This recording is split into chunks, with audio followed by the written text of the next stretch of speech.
All right, good. Okay, so I'm going to go ahead and get started. So welcome to this workshop. There's only a couple of us, so I feel like it'd be good to just introduce ourselves. So I'm going to introduce myself. So I'm Siobhan Suppa. I teach in the first math program here at Stockton.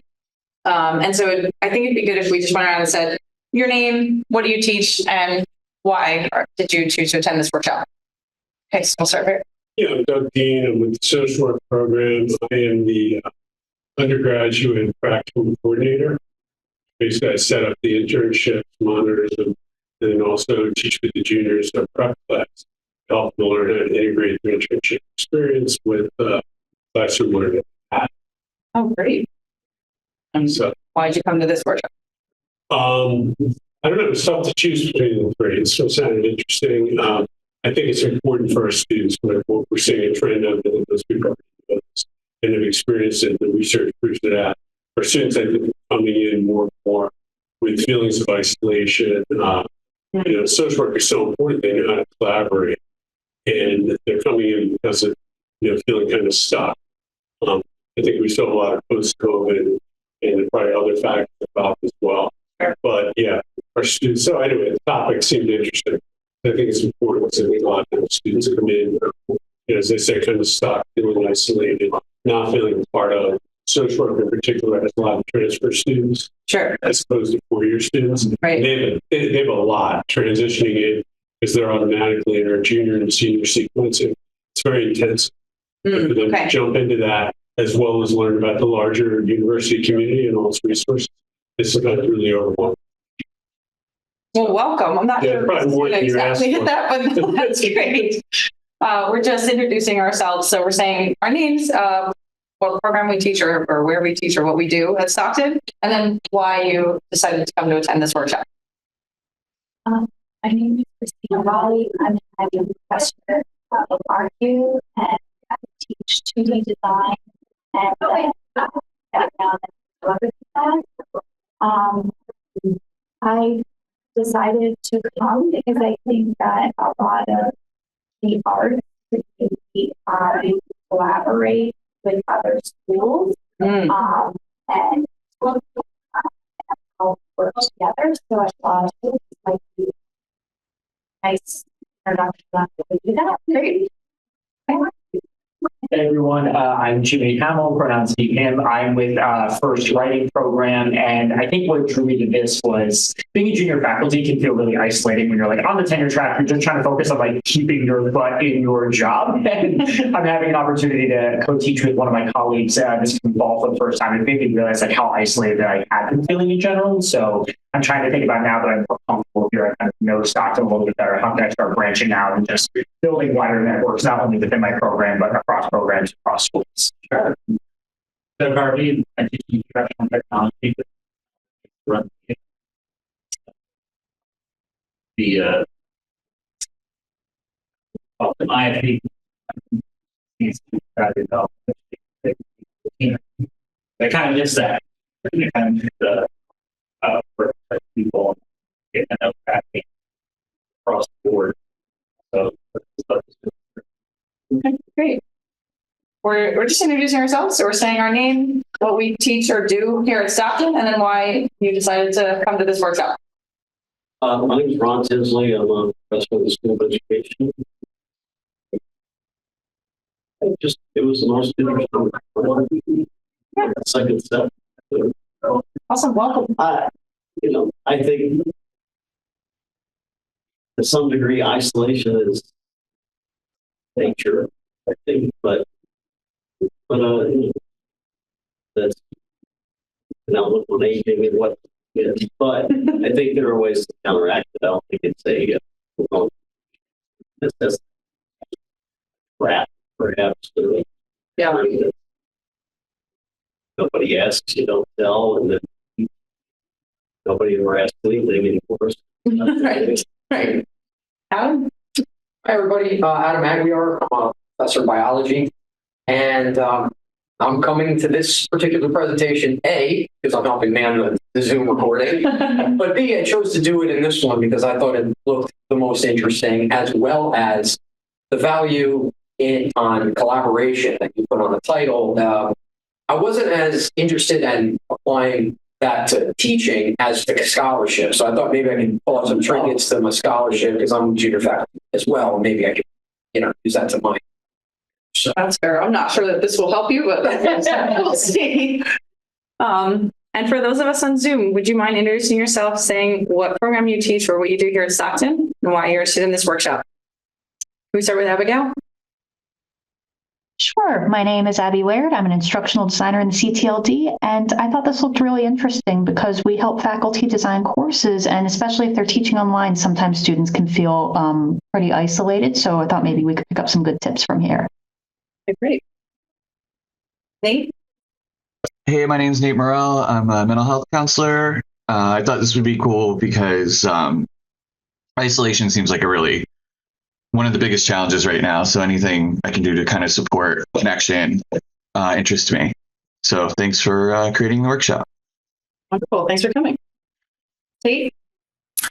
Hi. I'm just going to echo everything Nate said, so I'll just shut up. Thanks.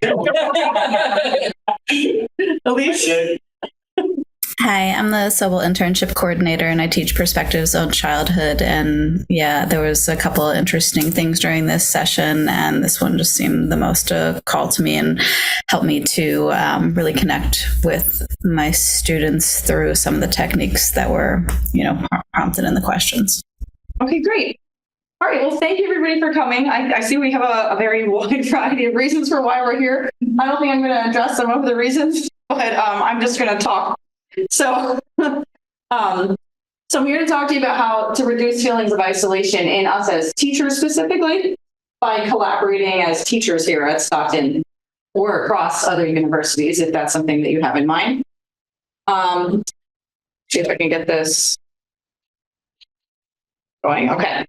So I'm just going to briefly overview my talk to you. And I don't like giving talks like this. I'd rather have them be more interactive, but unfortunately, this is just going to feel like a straight lecture. If at any point you have questions or would like to intervene, please do so. But I have planned what I think is a shorter talk in my head, but we'll see how it goes to leave more time for discussion and questions at the end. So I'm going to start with what I see as a vital problem in education. I'm going to then provide my background info for you just for context and so that you can see my very implicit and explicit biases in this realm. This is my research realm, so I have very strong biases here and very radical viewpoints on these ideas. And then I'm going to promote one solution to address what I see as the problem in education, which is to collaborate using scientific improvement methods. So I'm going to propose this scenario for you, and I want you to tell me if you relate to it. You plan a classroom activity in any class, so choose whatever class you are envisioning. You go to implement it, and it goes pretty smoothly, so you feel pretty good. It's not the best activity, but it's a fair activity. It seems like students are doing well. And then you go to give an assessment of some kind to students, and then you realize, wow, students didn't get it at all. Whatever the goal was of that lesson, it missed its mark. And then, this is the kicker, as soon as you get those results, you're immediately like, why? I thought it was such a good activity. I thought it went well. Well, like, why did that not go well for students? Why did we have such differing viewpoints of, I thought it was good, and then results show maybe it wasn't good? Do you relate to that feeling? And I have had many instructors tell me feelings, some scenario of this, even if it's like you plan the best activity that you thought for students. And then that's really disheartening when it's like, wow, only 25% of them got this right on a test or on the writing assignment or whatever it is that you give to assess your students. And so this is what I see is leading up to this problem in education. It's really hard to assess as a teacher why something went wrong. There are so many factors to consider. Was it the activity itself? Was it your specific delivery of the activity? So for instance, if you gave that activity to a different instructor to implement, would they do a better job at it? Would students get a different learning opportunity from someone else? Was it student engagement something that you can control or something you can't control? Maybe some outside thing is on students' mind, like when COVID hit and that was a very hard time. Is there some external thing that you really have no control over? Is there some prerequisite knowledge that students needed prior to the activity that you were unaware of and now you're more aware of it, et cetera? The list goes on and on. It could have been the assessment itself. Was there something confusing in the directions for the assignment or in the test or whatever measurement you're using to assess students? Or were you assessing something that wasn't exactly the target that you intended by the activity? So we go through these questions automatically as teachers.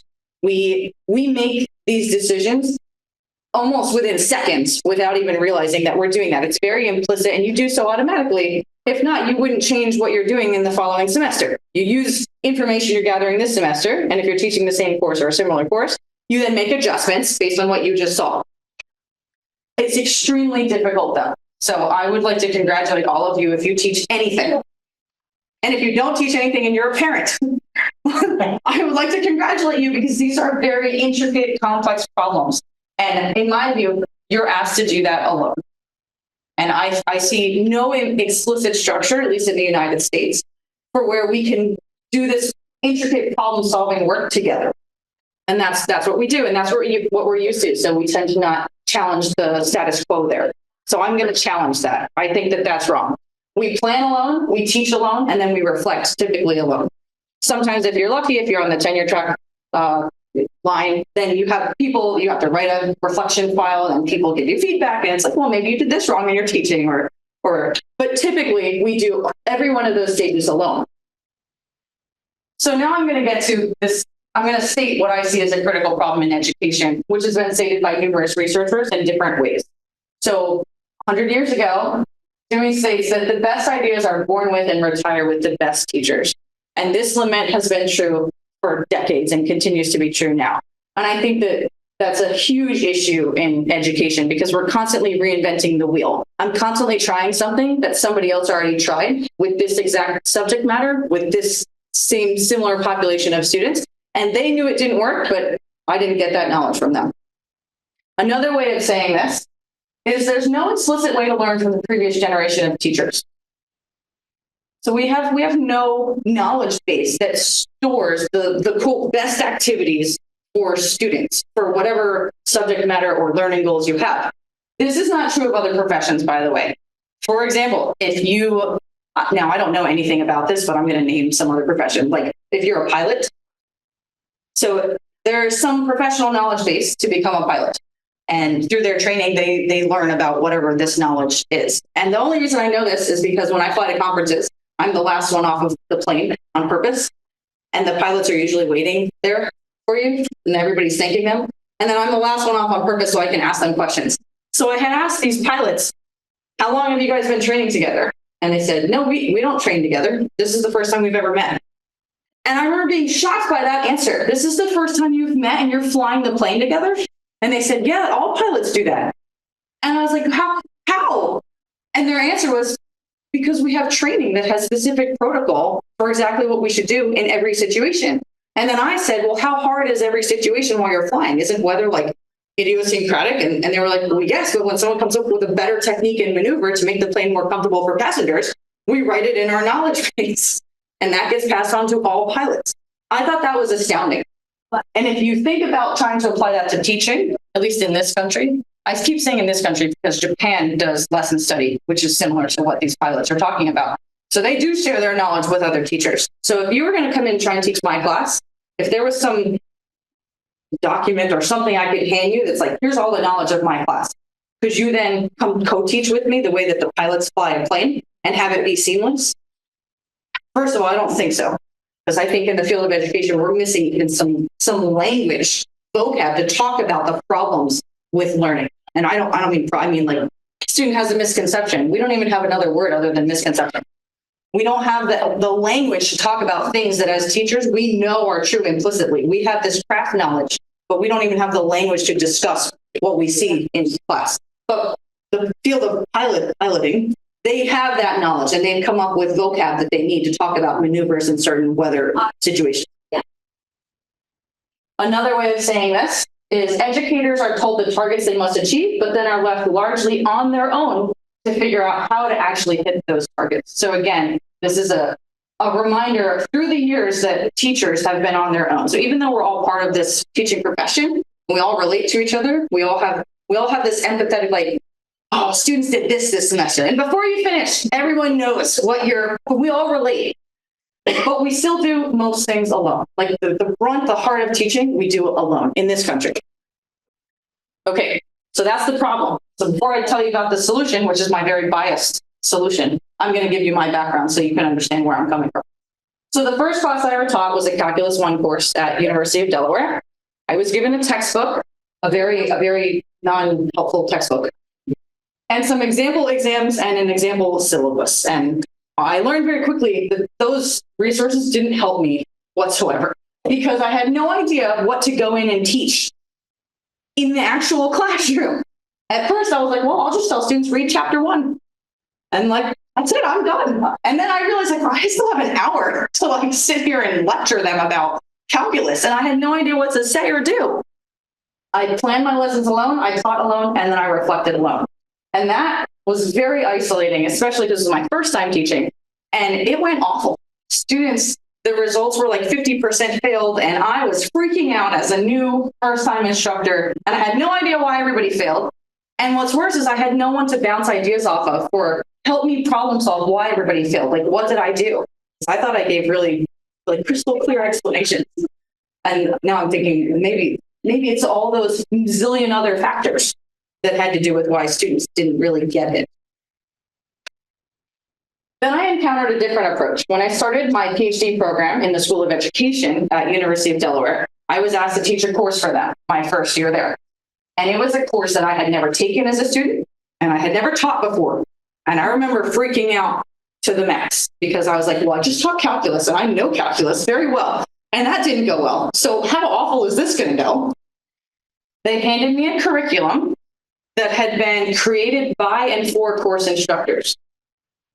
And so this wasn't a third-party publisher textbook company that was removed from the classroom. These were the actual people teaching this course for the past 15 years, decided to put all their knowledge of students and the course material into writing and handed me that. And at that time, they had been scientifically improving that curriculum for 15 years. And the scientifically improving matters because they weren't just improving, they were doing it in a rigorous, formal way. Previous instructors spoke to me through the course materials. I literally felt like I was having a conversation with all 15 years of instructors who taught this course. It was a one-sided conversation because I wasn't speaking back. But the best ideas were saved by the teachers who had retired or went to somewhere else. My ideas, now that I participated with them at Delaware, and now I'm here at Stockton, so I'm removed from them. My ideas that I had while teaching are saved in their documents. And that continues to be a living, breathing, changing document every semester. I attended weekly meetings with course instructors. So at the time, this first semester I taught, 2 other expert instructors were teaching that course that had taught it for more than 10 years. And I was the new one coming in who had never taught or taken this course. So the 3 of us taught and we met for an hour each week. So I felt like I had continuous contact and collaboration with either the current instructors that were teaching with me that semester, so we could share literally the exact problems we were experiencing in class, not like surface level, like, oh, my students aren't paying attention this semester, they're not engaged, what do you do? Oh, well, sometimes I give an icebreaker, and sure, those to me they're still helpful, but they're more surface level. Like, anybody sitting in this room is not going to help me when I say, my students are struggling with subtraction of fractions. Do you know what I should do differently with the blah, blah, blah, blah? And you're going to go, I don't know, maybe you should try and be more fun. Or like some surface level solution, right? Like that, these are not help. They're helpful, but they're 1% helpful. And I want the 90% helpful. So this is what they do at University of Delaware. They create curriculum materials by and for instructors of the course. The curriculum materials themselves contain a history of class activities that were tried and failed and why they were unsuccessful. I have never seen anything like that written in a textbook ever. That helps us stop reinventing the wheel. And even if you don't do this collaboratively, you could do this on your own. So this is something I'm currently doing at Stockton, and I still feel alone doing it. But I'm writing in, well, I tried this activity to teach subtraction of fractions, and here's why I think it didn't work. And I give my best hypothesis, and I saved it. And then if somebody wants to come teach this course, I'm going to hand them all of my craft knowledge that goes along with it. And then maybe if I'm lucky, we'll plan some meetings and we'll work together and revamp the course. Their materials contain specific learning goals for students. And I mean, very specific learning goals. So it wasn't like students are going to know how to multiply fractions.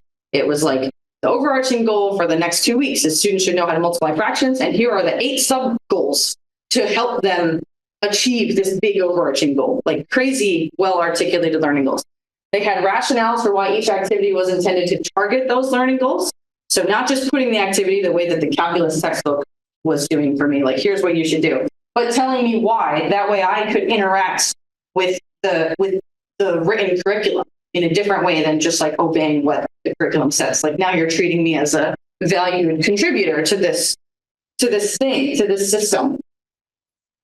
And finally, it contained anticipated work questions, comments, and how to productively respond like an expert. So I thought this was amazing because this knowledge, this anticipated student working questions, came from them focused on scientifically improving. So it got to the point where when they handed me the curriculum that they had been working on for 15 years, almost no new questions arose that were not written. And that was astounding to me because it was a course I had never taken or taught.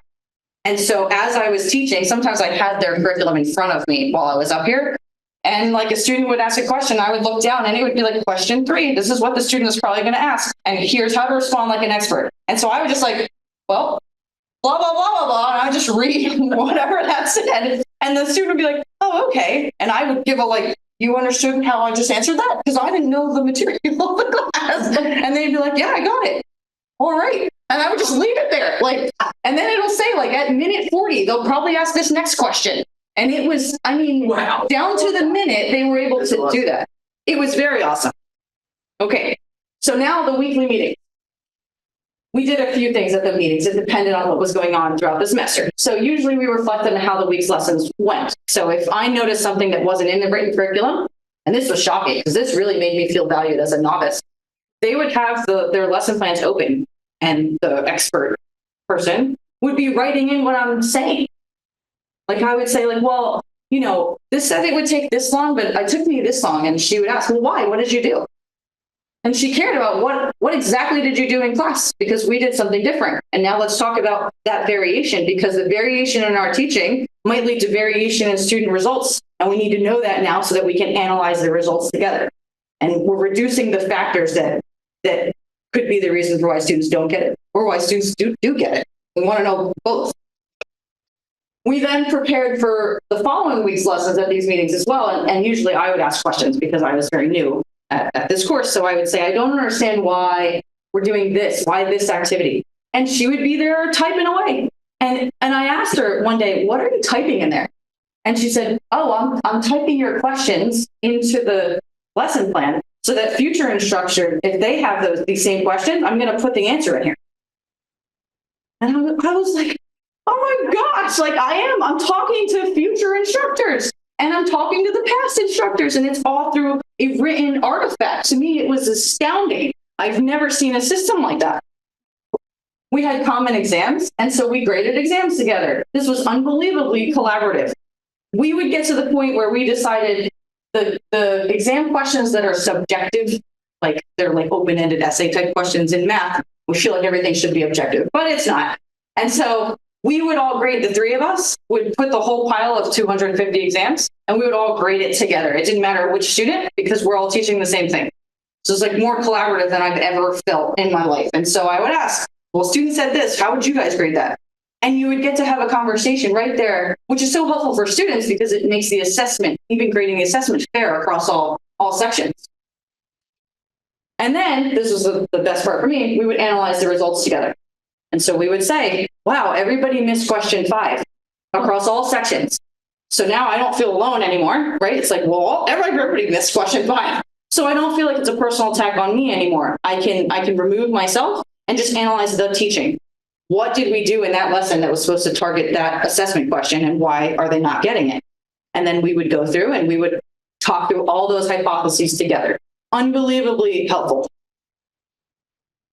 Okay, so as a reminder, that was the first semester I taught that class. It was a new class for me. We compared the exam results between me and the 2 experts, which I thought was going to be very, very bad. And shockingly, the results across sections were very close in their mean scores on the first exam. I think mine was an 82, theirs was an 83 and an 81. Remarkably close on the averages. And so I said, wow, I really thought my students would be at a disadvantage for having a novice instructor compared to the 2 experts. And when I said that to them, they both laughed because they have seen this before, because a novice comes in and teaches this course every semester with them. And so I said, well, why are you laughing? And they said, because all of you think that, and it's because you're only used to the American system here. No.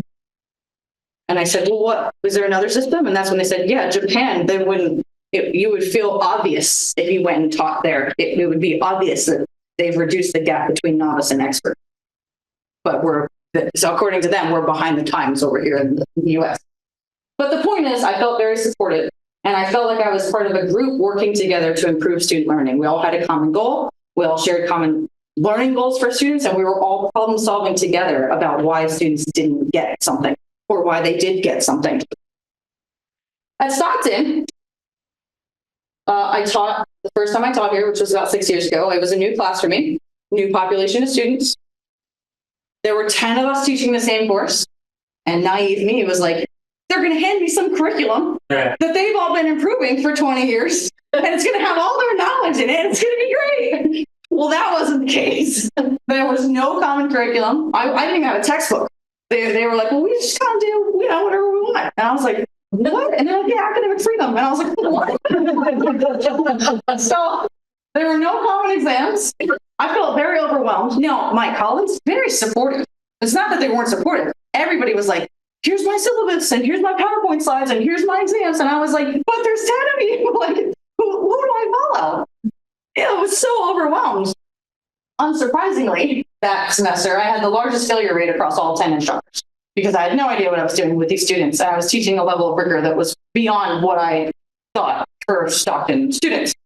So I had 60% fail or withdrawal, and the average that semester of the other 9 was 30%. And I mean, I was contacted by the chair immediately, like, what are you doing? And I was like, oh my gosh, nobody told me what to do. So I don't know, I just did what I thought was right. Again, the best ideas were not saved here. And I felt very isolated.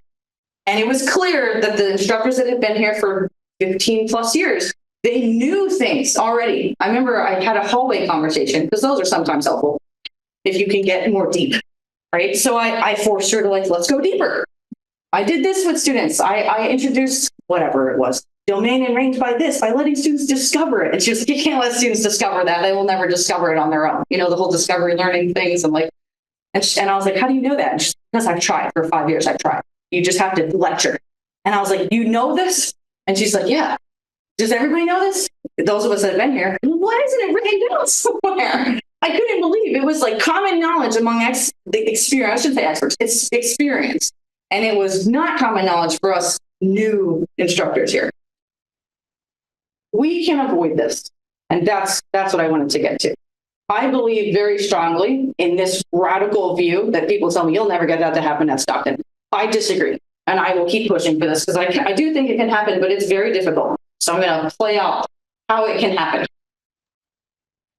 So collaborative systems, based on my own background, promote this feeling of camaraderie. You feel like you're not falling apart on your own, especially when it just gets more challenging each semester with students, I feel like, right? And so when things really feel like, oh man, I need to slow down the pace or whatever it is, if 3 other people are doing it with you and they're agreeing, it makes you feel like, oh, it's not me. This is what the students need. I'm meeting the students' needs and we all agree and you can problem solve together. So here's my vision. Instructors of the same course as Stockton collaborate to plan the same lessons, teach the same activities, use the same assessments, and reflect together. And this is like my 30-year goal at Stockton.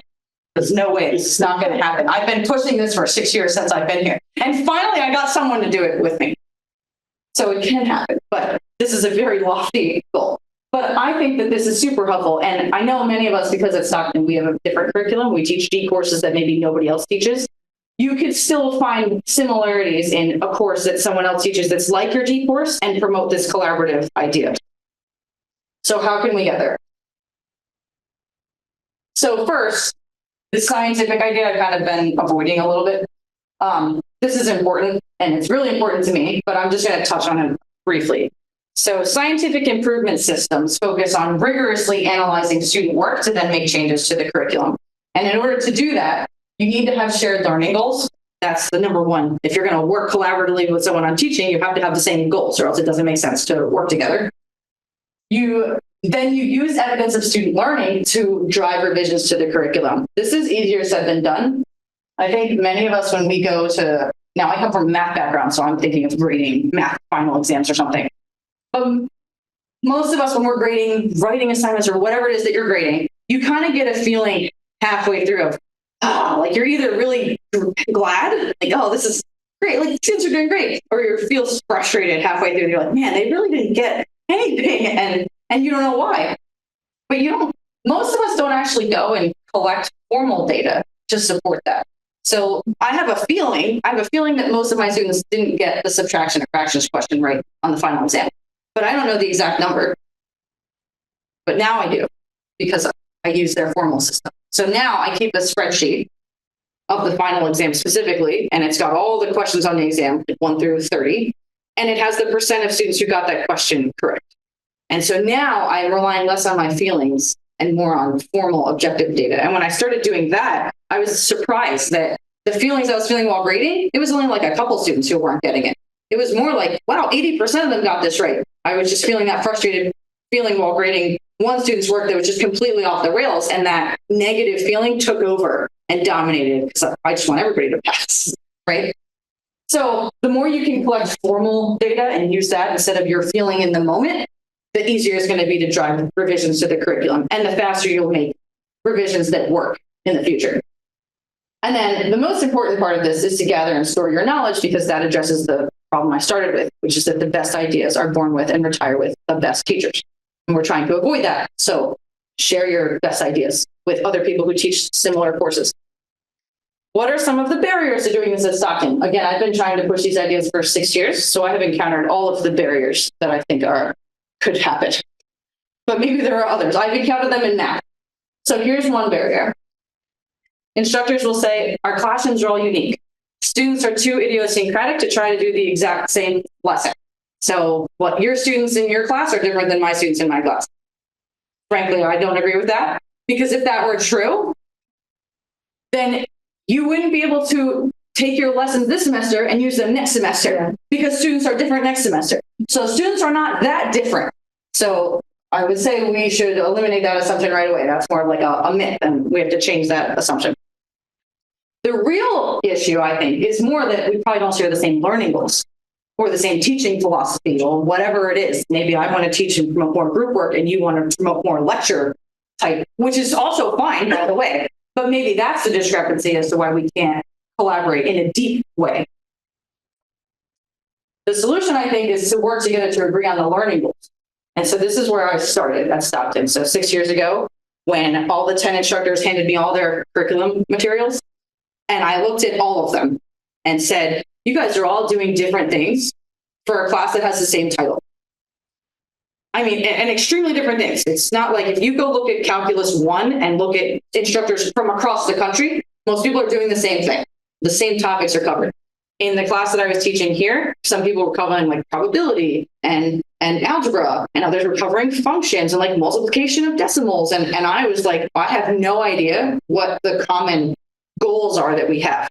And they were very thankful, because one of the senior people that I work with said, oh, we used to have a set of shared learning objectives. Where is that? And they started to dig through their documents and they found it, and they realized that they were all outdated. They were made like 15 years ago. So I was like, well, let's revamp that and let's agree on some learning goals. The agree on some learning goals took us 20 hours of sitting in a room with 10 of us arguing and discussing and debating like why we don't have enough time to cover all of these. So we need to make hard choices about what to eliminate. And naturally, since they were all covering all different things, there was a big debate about what are we going to eliminate? And those are hard conversations. And they're still ongoing 6 years later. We still have not finalized our learning objectives. We're almost there. I'm about to finish it this year. So I say I, because I'm the chair now. I'm like, that's getting done. We need to finalize them so we can move forward to the next step. Academic freedom. This is another big assumption. And I don't really know what this means, by the way. I think it means teachers need to be free to adjust lessons on the fly. I think that's what they mean, but then I hear academic freedom from administrators, which is a different thing that I'm talking about, right? So like, I agree with academic freedom from nobody should come and kind of tell you what we should do in our classroom. However, we should help each other. I'm not telling you what to do. We're having a conversation as colleagues on the same level about what we should do in our classroom. So I don't agree with this idea, and this has been stated in the research as well. Americans, and notice that the keyword is Americans because other countries not like this. Americans prize the idea that each teacher should be free to teach her unique set of students as she decides is most appropriate. Improvement in teaching depends on changing this conventional US view that teaching requires unique enactment by each teacher. A serious obstacle to improvement rests with a dominant contemporary view of teaching as highly improvisational and wholly context dependent. I think it can feel that way. I think teaching can feel improvisational, but I don't think it is as much as some people might think it really is, because you're not really improvising. You're using all of the knowledge, all that craft knowledge that you've stored up from your experience teaching this subject matter, from this specific population. You're not really improvising. You just didn't plan to do that this exact lesson. But you knew that students had this misconception or whatever it is that you're about to like jump off and have fun doing. You knew all of that. So it can't be that context dependent. Solution? Document your adjustments and why, so the rest of us can learn. So I asked that knowledgeable expert in my field, you knew that this wouldn't work with students. Why? Why did this not work? And then she had a hard time answering that, but she knows why. She just, I need you to write it down. And just writing it down takes a lot of time. I sat there and wrote, and now that I've been here 6 years, I thought, well, I need to like walk the walk. So I'm going to start writing everything I know about this course. And all of a sudden, 30 pages later, I was like, oh, okay, I'm going to stop writing. And that was only for one unit. I wasn't done with the whole course. But just that takes a long time to sit there and write down as much as you know about your class and your students and this material. And trying to write down as much as you know takes a lot of time. But I just wanted to point out, this system doesn't restrain adjustments on the fly. You don't have to do exactly what the written curriculum says to do. I just want you to write it down so that we can start sharing each other's knowledge. This system stifles your creativity. You're turning us into robots because you want us all to do the exact same thing. And I could not disagree more with that assumption, but that comes up in the literature as well. When lessons are treated as experiments, so when you take this scientific focus on improving teaching, the usual emphasis on making appropriate spontaneous decisions while implementing the lesson shifts to making appropriate predictions while you're planning. So it's not, I don't think that I'm turning people into robots when I promote these ideas. I actually think it's the complete opposite, because I want you to write down exactly what you think students will do and why this activity will promote the learning goals. And then when you go implement it, a robot cannot do what you do while you're implementing it. A robot cannot analyze these student-teacher interactions in the moment and then make hypotheses about why this is a good lesson or not a good lesson. So I need you to see it that way. And I need, if you agree with these ideas, this is one of the most common barriers I see to promoting this idea of like, let's teach using the same lessons. And immediately it's like, no, we're not robots. And I have a really hard time breaking that assumption. So my solution is, I'm not trying to remove your spontaneity or creativity. I just want you to document it, because you can't be in 5 classrooms at one time. And if you're so amazing and creative, which I believe you probably are, because I sure as hell am not, then please share that with me so that my students can get the benefits of what you're doing as well. Okay, so we're just going to wrap up with some of the benefits I see of working like this. If you can form a collaborative system, and I will help you do that throughout this year if you're interested in that, because this was just a workshop to sort of lay the ground for these ideas. The benefits of doing this is you get to bounce ideas off of each other, including predictions about what students will do. And then you can, just talking to someone pokes holes in your own ideas. As, oh, that's why that won't work. So you know in advance. You have better ideas in advance about whether a lesson will go well or not. You have another set of eyes to check the alignment between your learning goals, class activities, and rationale. This is similar to, if those of you who are on the research agenda track, if you submit a research article or any kind of scholarly work, you usually want someone else to look at it before you submit it, because you've got a fresh set of eyes to sort of check that alignment.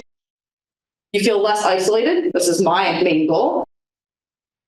And it's a form of professional development, because you're constantly talking about students and the content.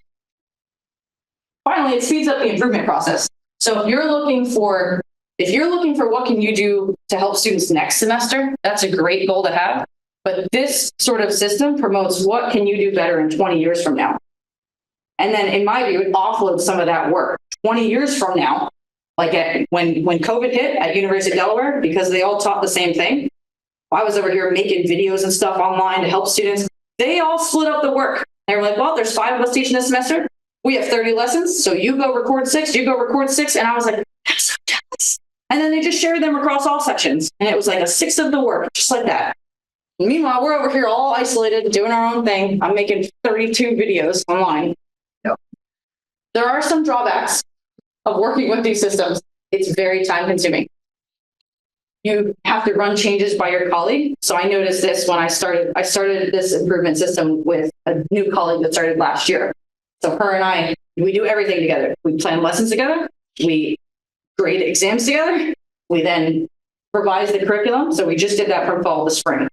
And every time I'm like, oh, this would be a good idea.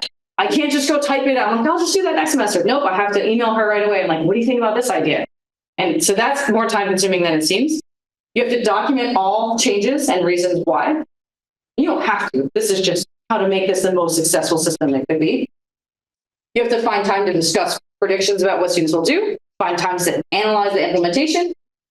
But most of this work gets front-loaded because after 5 years, 10 semesters of doing that with someone else, the lessons get unbelievably effective quicker. And then the next 15 years is like a breeze. You can make minor adjustments, unless you change the learning goals. Right now, you start the whole process over. You need a specific mindset. It definitely requires an open mind. You have to assume that we're all of equal value. People who've been here for 20 years have some sort of knowledge to contribute to this system, and people who are just starting also have knowledge to contribute to the system. So if you're thinking about doing this with a colleague who's maybe not as open-minded as you would require, this probably won't work, and it'll be more frustrating.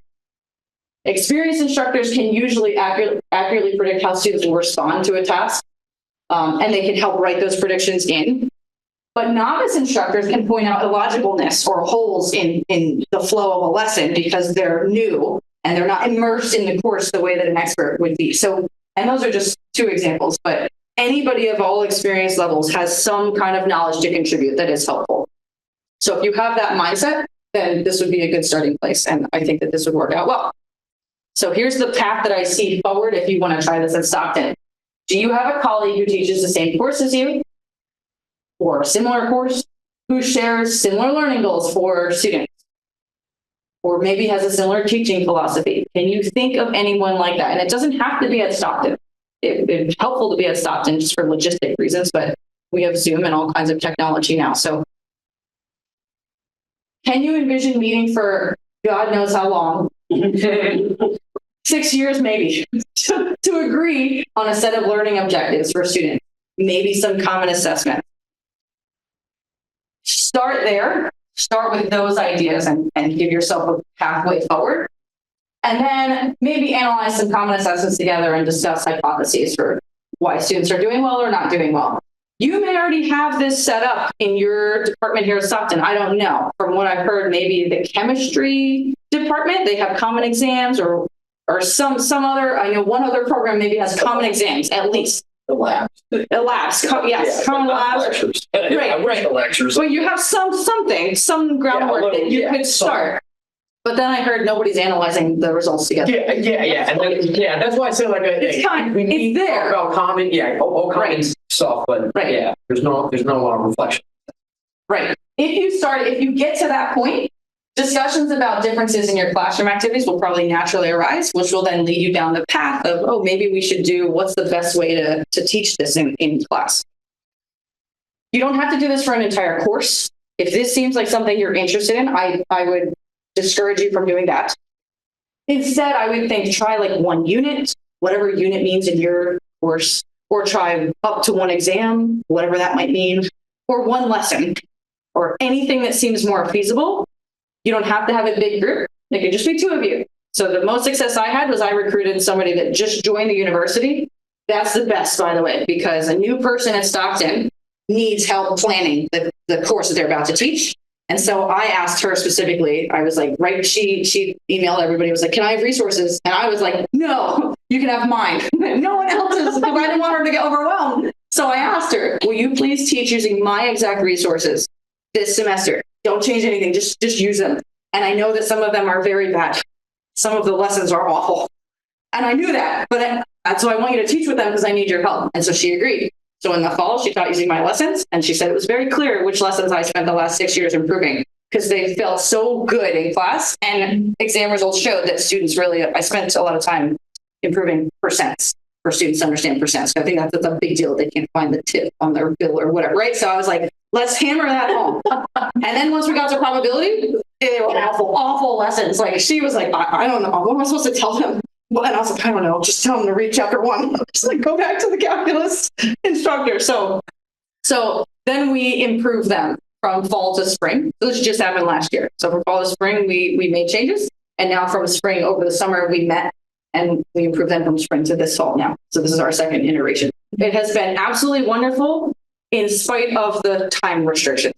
So we meet for an hour every week, and we like built that into her schedule when she first started here so that it was already on her, like, you have to do this with me.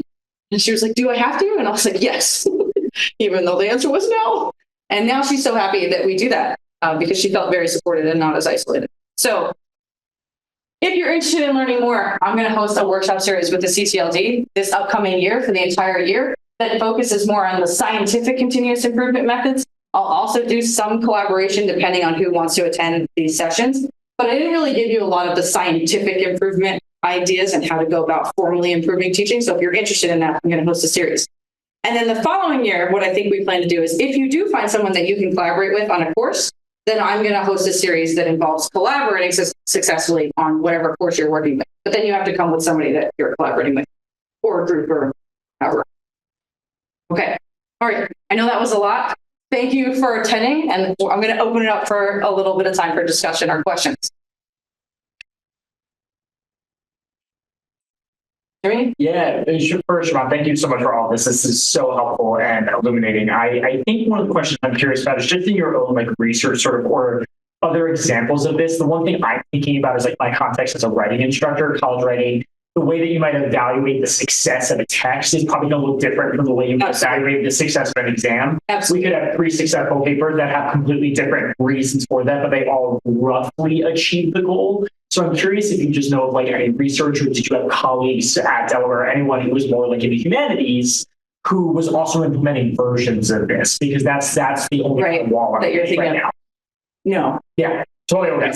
Yeah. So I know this is very big right now in math and science. Yeah, okay. Because it feels more objective to write down, like, how are you going to grade this and do this? Right. But there has been a very small push in history, which is kind of close to the humanities, right? And so they had talked about, well, how are you going to analyze whether a history lesson goes well? And remarkably, there's similarities between how history and math are taught, but they're both taught to just like kind of memorize and then regurgitate. Yeah. And so I've been saying math and history need to communicate on how to improve education in these realms so that we're not so focused on memorizing. And so there's that push, but it's not exactly how to collaborate and grade. Yeah. Adam? And then Marianne? Yeah, so awesome stuff. Is it branded as like a specific name where this is implemented? Like you said, it's this kind of methodology, passing the stuff down from course to course, saving everything. In Japan, right? In Japan, it's called lesson study. Lesson study. Okay. The reason why I ask is because there's always scientific overtones here. Yeah. More specifically, biological. And maybe I'm biased because I'm a biologist, but basically what you're doing here is you're creating course DNA. You're making terrible information to be passed down from course to course to course. Absolutely. That's then subject to selective pressures. So the best things are chosen for, and it's not just recreated each time. Right. So if it had a name, I think it would be, I'm just thinking, what do they use it as? They call it knowledge. It has different names in different fields. Oh, okay. So the idea is you record what worked and what didn't work and why. Right. So that that's not lost when people retire. Which is basically idea. Right. Exactly. So in other fields, it's called quality improvement. Yeah, it's quality improvement. So if you look at like the automobile industry, like Toyota went through Japan, went through a whole quality improvement movement. The medical field went through it, and there's an excellent book actually by Charles Kenny. It's called The Best of the Best. I'll look into it if you're interested, but it's a very sad book. It starts off with talking about a woman who died and explaining why. And the why was a very simple answer. It was that they couldn't read the doctor's handwriting on the prescription. And so she was given 4 times the medication she should have been and then died in the hospital. And the book goes on to talk about how we can prevent preventable deaths just by focusing on the system and not blaming, well, it was the doctor's fault. No, it's the nurse's fault. And that happened with the Penn hospitals. And I was surprised to learn that because when I moved, I'm from Florida. When I moved up here, if there was an issue, everybody told me, like, oh, go to Penn because they're the best. And then when I read this book that I didn't know was about the Penn hospitals, it was like they had a researcher come in, a third-party researcher, and he would say to the hospital, I'm going to promote a continuous improvement system here where we're focused on the system of improving healthcare for patients. And doctors were like, no. And everybody else was like, yes. And so he was like, well, why are the doctors so against? And they said, well, patients are too variable for us to do the same thing. And then his response was, it's not the variation in the patients that's the issue, it's the variation in you that's the issue. If a patient with the same symptoms came to any one of you, the same diagnosis and prescription should have been given, and it's not. And so finally, after pushing for probably 6 years, which is what I'm doing at Stockton, the doctors bought in and said, okay, fine, we'll try it. And then he said that everybody needs to be 100% transparent and know that, well, I'm not, because deaths happen there. So that's very crucial. And like education is kind of like, well, the student failed, but this is like someone died. And that's a big deal to then put yourself out there as the surgeon who is not blamed. So Charles kept saying, like, we're not blamed, it's the system. And the system that he started to promote works so well. This is just such an amazing book. You know, when you go to the hospital, they give you an IV and they put it in, hang on a hook. It used to not be like that. So the IV bag, I don't know anything about this field, by the way, but they used to put the blood bags and the IV bags on top of some cabinet. And it happened that somebody by accident put like some urine samples there and it leaked into the bag and someone died. And instead of, because they had been doing this improvement process for a year, instead of looking for blame, they all immediately looked for fix the structure of the system. And then they were like, don't put the IV bags there anymore. It doesn't matter whose fault it was now, right? Because it's done. Let's move forward. And now every time you go to the hospital, it's hung on a hook. Nothing can happen to the IV bag. And you can see the changes that they did because of their quality improvement process. So yeah, in education, it's called continuous improvement. And here are the cited resources in my talk, but I also included some other resources worth reading. And I could send these PowerPoint slides too, if you'd like. Okay, sorry. No, it's perfect. Like, thank you so much. I'm also kind of thinking, and I come from visual art program and we're in humanities, but we have like this weird little situation where all the lessons are different and we all teach through, but our foundation classes are the same with different instructors. However, most of those instructors are adjuncts. Yeah. So I'm looking at that and I'm like, this is such a fantastic experiment. But do you think we can promote, and I would support you like from our weird side of the campus, promote something to the administration about creating a workshop as such or asking for a commitment from adjuncts and considering a compensation for that, because we cannot ask them to commit time. Right. So do you think that will get any traction with our admin? No. Okay. I think instead we'd have a better chance at us, like faculty members, asking for, say, summer money to then build a curriculum that then we hand to adjuncts. Yeah. And all they have to do is implement it and then give us the results of however you're assessing students. And then we over here do the more time-consuming work of fixing or revising it. I think that we're in the same department. I think in some ways it is helpful for us as adjuncts because we get some people that have been here for 2+ years. We get that knowledge from that, right? Which we will not have access to if we don't do this, right? And that would help make our classes better, I would assume. So I feel like maybe, I don't want to say that's the trade, but it would benefit us in some way. And if you're just starting and you have that comment, I would say the easiest place to get traction is to start talking about what student misconceptions or things that they don't do well. What does everyone complain about? Because that's where I started. And everybody was like, students don't understand percents. And it just kept, and I was like, you know what? I'm going to start there. Yeah. And then people are going to see the results. Like my students understand percents. And now people started asking, like, what do you do? There it is. Like now I can share because I've solved the problem for instructors. So you find that's like the most common problem that everybody brings up, and you try and start there. Does anybody on Zoom have questions or comments? Sorry, I just minimized so I can see your hands or anything. You have a thing in the chat. Oh, I have chat. Thanks. Okay. Oh, it just says yes, he can hear us. Okay. Yeah.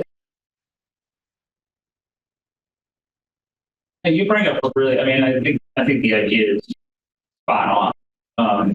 I think you found some of the same things that I think I've always seen. There's trust between people. There's trust of administrators. There's a cultural thing of, it's my class, right, my course, right, which is a Stockton thing. I know other places have it too, but I know it's very ingrained in the Stockton mindset of teaching that, it's my course. I created it. I'm responsible for it. And even if somebody else teaches it, I do my thing, you do your thing. And, we don't want to mix too much because I don't want to stifle you. And I don't want to be. Yeah, it feels more like that. That self-determination that we want. And those kinds of things. But by the same token, there are definitely courses that, we should share. I think my own very biased view is from an equitable standpoint. Yeah. If students are getting different learning opportunities and they're supposed to be in the same course, I understand differences in instructors are going to happen, but it's like if you go to a concert and you want to listen to, say, Led Zeppelin, if they're playing friggin' Britney Spears, you're walking out of that concert, right? But it doesn't matter if Led Zeppelin is the one playing it. It can just be someone else reenacting. So obviously there's variations in how you're performing. But we got to at least be trying to hit the same targets. Right, exactly. And using the same best practices. Whatever I mean by that. Venue for that doesn't make people feel like you're taking away their autonomy. Well, that's why I said if you start with what everyone complains about, that then no one feels like they're doing well. Right. Then you work together to improve that, and people become much more open-minded when they start to see the benefits of. Actually, can we do this for the next topic? And if it doesn't always go that way. Sometimes you butt heads. Like I tried this with someone at UD in the mat for calculus. Yeah.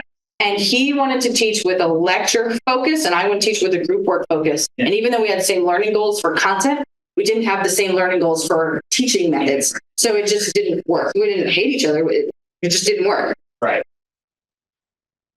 But I think there's definitely value in talking to other people about what you're doing, and if you can find commonalities, and they help everybody.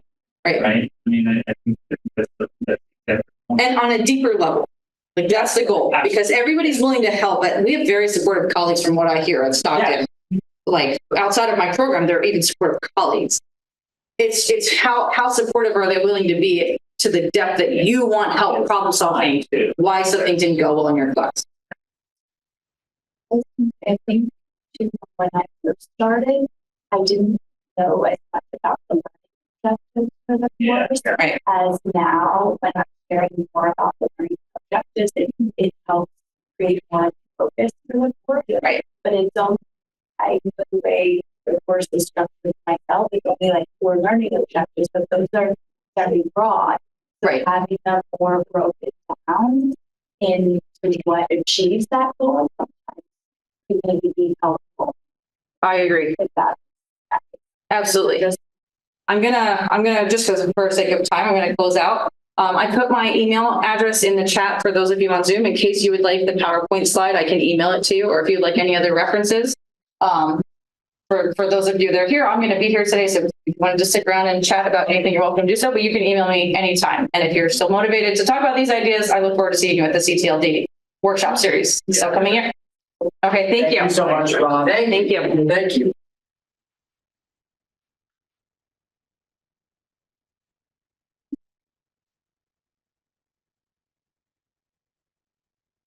Everyone, I think we're going to closing statements. Oh, yeah. Yeah.